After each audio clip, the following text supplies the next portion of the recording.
What's good, everyone? Welcome to the podcast. This is Olatbo Solarewaju, and I'm your host. This podcast is a safe space for real conversation. No pretend, no filter, just honesty. So today's episode is very important to me. It's also important to every one of you, especially for us youths, young ones, like you understand, like the people in Nigeria. Today's episode, we're talking about drug abuse among our youths. So I have someone very close to me on this episode, someone I trust to be honest, real, and open with this conversation. Welcome to the podcast, my guy, Ovo Obidimbu. How you doing? Fine, very well. How's the journey? Thank But you. it's not stressful. It was not. It was quite direct. Okay, so before we get serious, let's warm up small. Like, how you really doing today, my bro? Well, I'm good. I'm really good. It's a different experience for me today. Eating the road, coming from far to somewhere I've never been before. It's a total different experience, and I love the new experience. So I'm happy for your invitation. Thanks for honoring us, ma'am. Thanks for honoring us. I want to go to the context of this whole conversation we want to have here. When people hear drug abuse, you don't understand. When people hear drug abuse, they usually think like it's a criminal or people in the streets. But the truth is, a lot of our youth students, like maybe creative, hustler, are involved quietly. Like from your own experience now, what have you seen around that? Like, what have you seen around you? Like, you understand when it comes to this drug of a thing today in Nigeria. Once again, thank you for having me on your show. Drug abuse. So what is drug? Let's start with what are drugs? So drugs are substances that people take for several reasons. For example, they have drugs for maybe if you are sick, you go to the doctor, he prescribes some drugs for you for medications. But then that's where abuse comes in. What is drug and what is its relation to abuse? Yeah. So there are several substances in the markets, and then there are pharmacy and likes. But then these drugs are drugs that are to be prescribed to patients with specific ailments or specific sicknesses. Okay, to help them, sustain themselves or to treat those, if it's a virus that was detected by the doctor, the professionals will know better about that. But these drugs have specific purposes. But then, over time, people have found the way to discover maybe the side effects of these drugs. Okay. Keep people on such maybe make them high, make them feel light. So over time, people tend to go back to these things because of that feeling that they get from it. Not necessarily because they want to treat, say, maybe a sickness or it was prescribed by a professional healthcare practitioner. Okay. But then because of they have seen that these drugs tend to give them that instant gratification or that instant highness or that instant joy, something like that. But then overall, it does more harm than Do you think it's getting worse than before? Definitely, it's definitely getting worse. So these things over time evolves. Before now, people who take drugs, they hide to do it. And then they get the information from people outside who are more exposed to such drugs. But nowadays, it's more rampant and more amongst the youths and even the minors. The reason is because of social media. Because I won't lie to you, most of these people, like, I really do not know how it all started. But from what you've seen, how do most young people get introduced to this drug of a thing? Like I said, social media. Social media has a lot of pros and also has a lot of cons. But I understand social media, but to me, some people want to take it based on depression or probably maybe everyone is doing it. How did they Culture, how do they get to know that everyone is doing it? and some people want to even escape the reality. How do they know that this will help them escape reality? You know, when they are high now, like you understand, when they are high, they feel like they leave their problem behind. To me, I really do not want to support the whole thing, no, but I'm just letting you understand why most of our young youths are doing it. Okay. I understand perfectly where you're And some people are peer pressure too. definitely. Those are other cases, those are other scenarios whereby people get introduced to it, to drugs. Now, why did I say social media? Let me be You keep talking about what is social media do for you. You keep talking about the social media. social media. You keep talking about the social media. Let me paint a very good story for you, or a better scenario for you to understand where I'm driving to. Okay. Now, as a child growing up, or most children, how do you think they learn? How do you think maybe father comes back from work and he comes back with goodies and gifts and gives to the wife and says, see, oh, this is what I brought back, and love stuff like that. And when the child grows up, tends to learn from what the father has been doing. That means he has been watching the father, right? Sure, definitely. So definitely people learn over time from what they see. If you see somebody do something, we learn. How do two virgins know how to pupit, how to mate and and get children and produce children? How do they know? They must have seen or heard, definitely, because nobody's going to be in the room with them to teach them. So two things: what they see and what they learn from their colleagues or friends. So where did they see it? Social media. So that's where social media comes in. So when you see the celebrities who do drugs, from movies where they do drugs, from all these skits that tells you one or two things about drugs that I've never heard before. May I want to go and experiment. Little do you know that from that little experiment, you become an addict. And then you learn the bad side without learning the good side. We learn that these drugs keep you high. These drugs make you feel a certain way. And you don't know how to control it. You don't know how to stop. So that is why I keep running back to social media. Then peer pressure, friends, colleagues, built environments, and what have you also contributes to the abuse of drugs and how people get introduced to drugs. Okay. So one thing again is like, how did he change them from who they are, like who they used to be, like when it comes to this drug of a thing? I don't know. You know, you just said a story now, but this question of a thing, I really want to like understand how this drug changed them from. Because I won't lie to you, if you see someone that take drug and someone that is not taking drug, Most likely, there's a difference with them. Like they are more of aggressive, or I don't know. And some people will say they are always like more. Their strength is always it's always increasing. Yeah. You understand? So to me, I don't understand. I want to like understand why it used to change them from who they are or something, or who they used to be. So I believe medical practitioners, those in the field, they know really what's in those drugs. Yes. But then, what gives you instant gratification? What gives you instant joy? That's temporary highness. It does more damage than what is prolonged. We mean the addiction. That's when you use that substance, when they use whatever drug they use, they feel a certain type of way. For example, someone might be feeling down, depressed, and then decides, okay, let me take this drug to feel a little better, to clear off my head. How long do you think that problem that is already existing is going to last, or it's going to clear off when you use that drug? So when you use that drug, because of the problems you have or the problems you are facing, when you take those drugs, what happens? For a very short period of time, you feel better, you feel alive, you feel like there's nothing bothering you.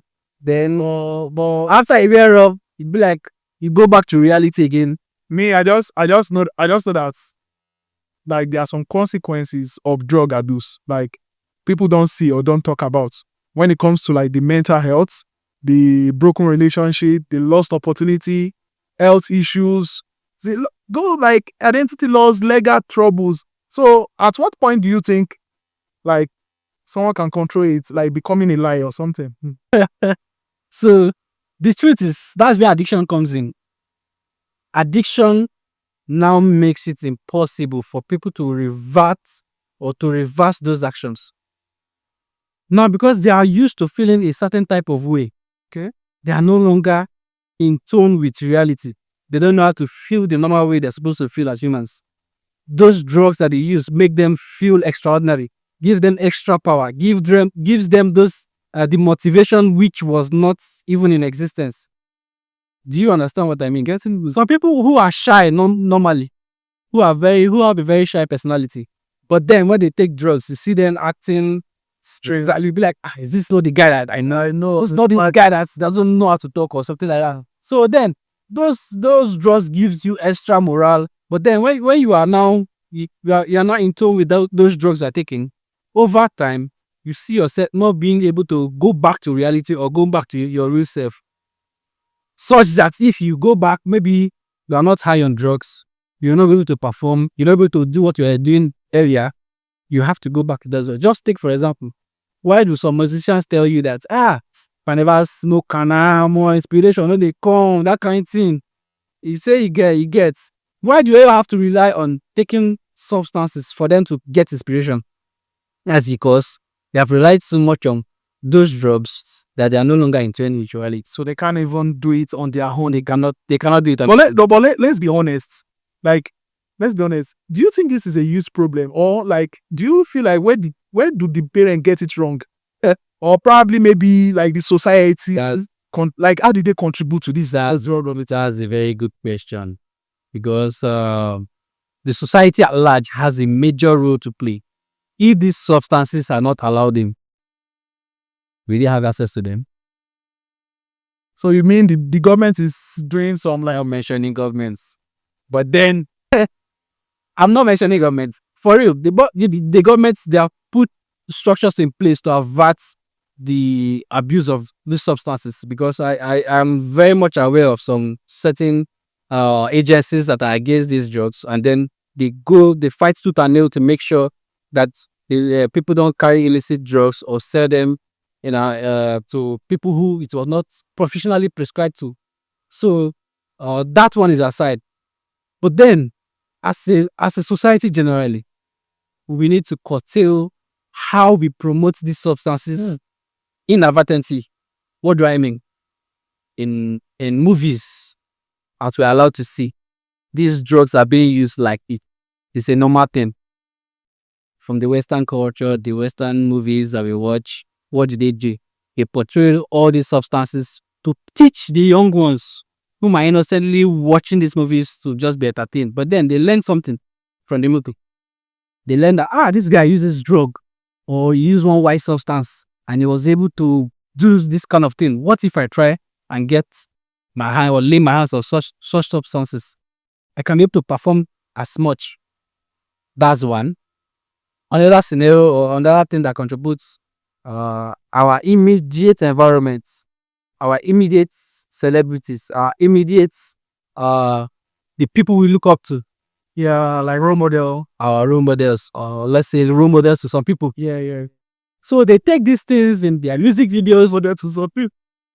They take these things in their music videos. They take them, on shoots, on live streams and stuff like that. What do you think people learn from? They want to emulate their role models. They want to be like, if I'm on a podcast like this, or if I'm on a society or the music video like this, I have to be taking these things to feel part of, or to feel among. So our immediate environment also has a role to play. Then to the parents, I believe parents also should limit, in a way, what the children consume. Or rather, if these children are watching or consuming these movies or this kind of videos online, or watching some kind of trends, you have to be there to channel them and let them know that this thing you're watching here, these are the side effects of this. Do not try this, or do not involve yourself in this because these are the At the moment you involve yourself, it's not easy to like withdraw. Exactly. That's one thing. Addiction for many Has a automatic addiction to me. I feel like it has a very automatic addiction. Thank you. So let's talk about the solution. Like now we all know that okay, drug. Everybody, the society contribute to it. This blue contributes, blah blah blah contributes. So now let's talk about the solution because awareness without direction is useless to man. You understand? So what can you youth or young people do instead of turning to drug addictors or something? I understand where you're coming from. Solutions, in my own opinion, there are several ways to curtail or to limit the use of these drugs. Number one, which has already been established, are agencies that are against these drugs. They are doing their job. Yeah. That's one. If they should tighten those measures that are already in place, tighten the measures that have been put in place to avert the illicit spread of substances. And I believe that they have, to an extent, they have done really well. Yeah. Because I remember when I was, let's say, far back in university, there was a trend then of this blue substance. I think, is it Refnol or what was it called?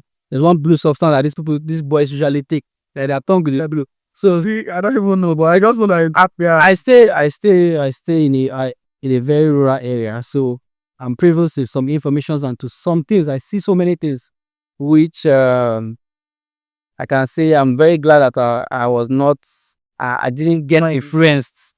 So because of my upbringing, which brings us to another solution, but then let's keep that aside. So these agencies should put more strict measures to curtail the use of these illicit substances. That is one. Secondly, we need to desensitize, or is it sensitize? Sensitize our environments, especially the young ones who are upcoming, because the damage has been done to an extent to those who are already doing it. But then these young ones who are coming up now, they need to be sensitized about these drugs and their side effects, making reference to people whom have used this drug over time and showing them how damaging these drugs can be to their lives in the long run. Because most of these young people or the youths, they don't understand over time that some kind of activities or some kind of practices has a side effect or a very damaging effect to their lives. So they need to be sensitized about such informations on drugs and the likes. Thirdly, parental guidance, which I've already highlighted before, whereby the parent need to talk to their children and let them know the do's and the don'ts, giving them examples, like making them understand. those are the help that food, like yes, those that are struggling, exactly, like maybe like not get involved, or probably maybe people that what of people that are struggling to like leave the, you are talking about people that shouldn't turn into what they call it, but people that are struggling, what do you so for people who are already in the addiction, I feel like a therapy or probably a nice support system in Nigeria. Yeah, Nigeria is a therapy on its own. Nigeria is a whole therapy on its own. So I believe for such when you go start to collect mentorship now, make that they pay you. No, for you. I don't think therapy stuff really work in Nigeria.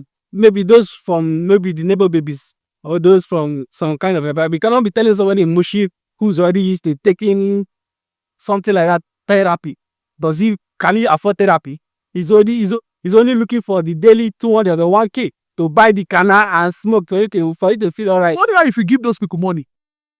If you just don't say you don't go, you don't even need to just look at that. They don't have to use that money. Once you give them the applause they already bring and can't give them.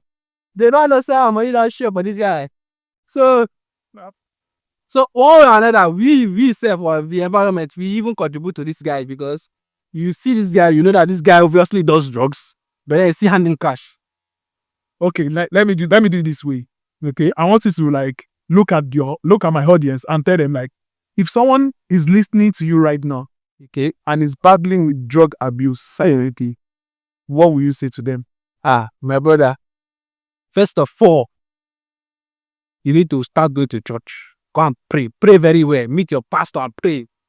Secondly, To my audience. secondly, after praying, although prayer might not really help you because you need to put in the work. You need to get involved in something. Once you see that you're already alone, you are most likely going to go back to these drugs or going to go and use drugs. Try as much as possible to quit a phone call or stand up wherever you are. Move out.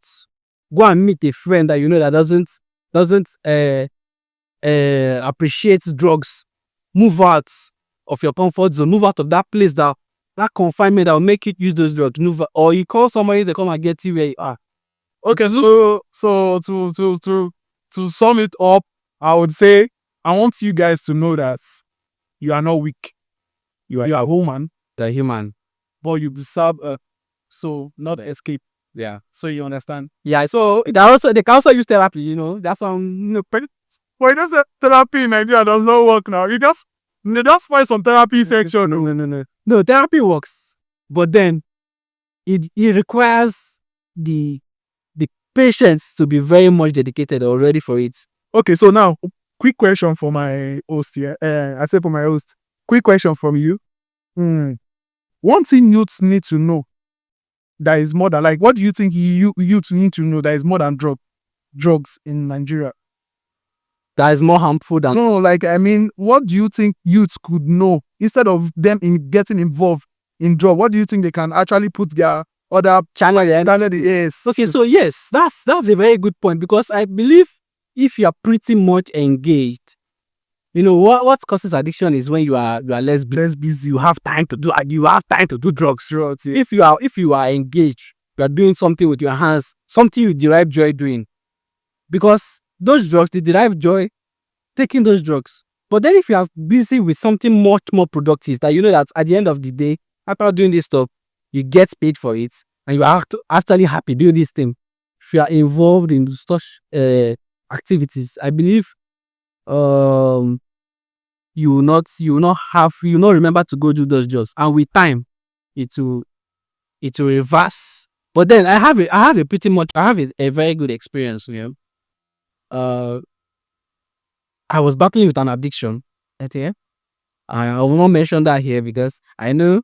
But then I used to always go on my phone, do some things on my phone, and I know that it was very difficult for me to stop doing that thing. But then I remember something when I went for youth studies. Okay, that was where it taught me that if you are busy doing something else, you don't have time to back to that your addiction.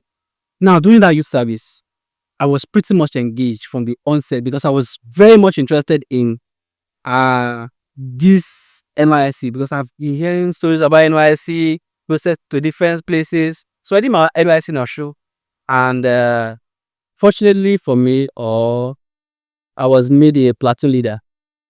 It laid a lot of responsibility on me. You have always been a leader, yeah. So at an extent, I've always found myself in leadership positions. No, but then what did this teach me? Over time, during that period of 3 weeks, I was always busy. I was never in the hostel. I was never with my phone. I go out very early in the morning as early as 5 or what time was it 4 during NYC whereby the big boys is rank. Yeah. Everybody's out of the hostel. That thing give me PTSD when I did work out. So you stay outside. I stay outside, walking up from here to there, trying to put things in place, trying to organize maybe drama, organize parade and the likes. I go back to bed around 10. That's when it's light out. So what time do I have to go back to my phone to do whatever I was doing? There was pretty much no time. So it made me understand that if you engage, Yeah, sure, you go still tell us. I'll not tell you. I'll not tell you. But then it's a story for another day. If you like to know, when I'm ready to share, I'll share. But then it really Consider the comment section. it really made me understand. It really made me understand that having your hands busy it's something you really love doing. You will not remember To not have to want addiction. You will not remember to go back to what's that addiction that you have. So that pretty much. So lastly, I want you to give one message for the parents. Like one message. For our parents, yes, our parents have a very key role to play, and I'm very proud of the parents that I have. I'm proud of my parents. I'm proud of it. Thank you. Yes, for real. They were very much, And I'm proud of all the good parents out there. Yes, A very good they are doing a very good job out there. If you have put structures in place to make it your kids, your children, God bless you guys, man. make them understand these are the do's, these are the don'ts, with examples, not just say don't do this and then leave it at that. If you say don't do this, make them understand why you shouldn't do this. It makes them Like that is what they are not getting. Yeah, so I believe making your children know why you don't want them to do some things, giving them examples, make them understand better. So it keeps them relaxed and makes them trust you better, trust your judgment. So that's the message I have for parents, and keep doing the good work you have been doing. Thank you very much, Mr. Ovo. And this conversation isn't to shame anyone, and it's to open eyes, start conversation, and save lives. So if this episode helped you or made you think otherwise or anyone, share it with someone who needs it. You never know who is silently struggling. Thank you so much for coming to this podcast, bro. I appreciate you deeply. To everyone listening to me and listening to us, we are 2 years. So take care of your mind, your body, and your future. This is Rounds with Map, and I'll see you on the next episode.